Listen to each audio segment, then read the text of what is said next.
2017, I predicted that the Bitcoin bubble would burst. I told the whole world that I was buying as much BTC I could, knowing that calamity was coming because I had a plan to survive the storm. I also predicted that the resulting crash would eliminate the majority of idiots from crypto, and ultimately, this would benefit cryptocurrency as a whole. Turns out I was right. What I didn't know then is that the majority of the world's Bitcoin is owned by about 200 whales. So, not humpback whales, not sperm whales, or killer whales, or endangered whales, or the whales that Japanese eat, but Bitcoin whales. Don't ask me why they are called whales, but Bitcoin ballers, Bitcoin millionaires, Bitcoin billionaires, they're called whales, right? And when a small group of people own the majority of a finite resource, then ultimately the power of controlling the supply is controlled by them. This is not unique to Bitcoin. This is why the Middle East is full of millionaires. The majority of the world's oil. This is why there are very rich people in South Africa. The majority of the world's diamonds. Right? When you own the majority of something and it's a finite resource, you have the power of control. And this is why Bitcoin prices routinely rise and fall. And this is how they do it. So they do what's called a pump and dump. So the verb pumping is when a large amount of coin is bought at once. So what this does is it creates a massive price increase because demand is exponentially increased all in one moment. So that happened at about December last year. Bitcoin was at about 5,000 New Zealand dollars. Pretty smooth sailing. You just bought, But in April this year, the price jumped by 2K. By May, it had doubled to 14K. And as of about an hour ago, we're at 17,500 New Zealand dollars. Large amounts of Bitcoin are being bought, right? Well, being sold, because it's being pumped. And the whales probably caused the first pump in April. And then what happens, once there's a major price rise, it takes a while for that really to digest. But then when other groups of people, not quite whales, but your day traders and whatnot, when they see a major jump, and if it is not followed by a fall right after, that's when they start buying. And so this is why we saw, price doubling in May.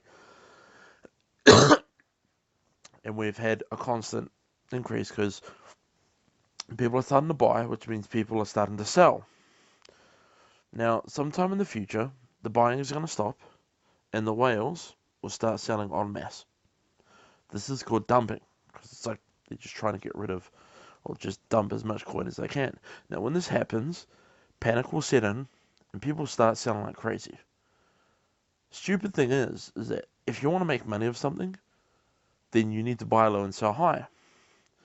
That doesn't really happen in crypto, because if it did, then it wouldn't be so easy to pump and dump it for profit.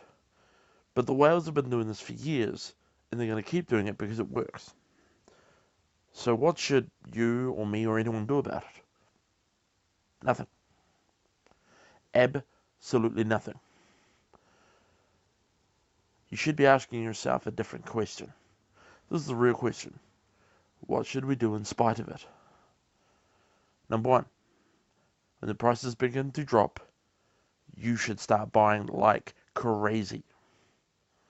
Secondly, once the prices come down to a standstill, instead of stopping, which is what everyone else does, you need to double down. You need to keep buying. Now, I did this last time, right? I never really stopped buying crypto, after the crash of 2017. I just keep going. My problem is that I put all of that Bitcoin into altcoin and Cryptopia to try and grow it using alts, and then Cryptopia got hacked, and then Cryptopia closed down their exchange, and I lost all my alts. Those alts probably would have been worth about 4 or 5 grand. That's what I reckon they would have been worth. Anyway, third, this is the hardest part, because once the prices have come to a standstill, they're going to stagnate for ages.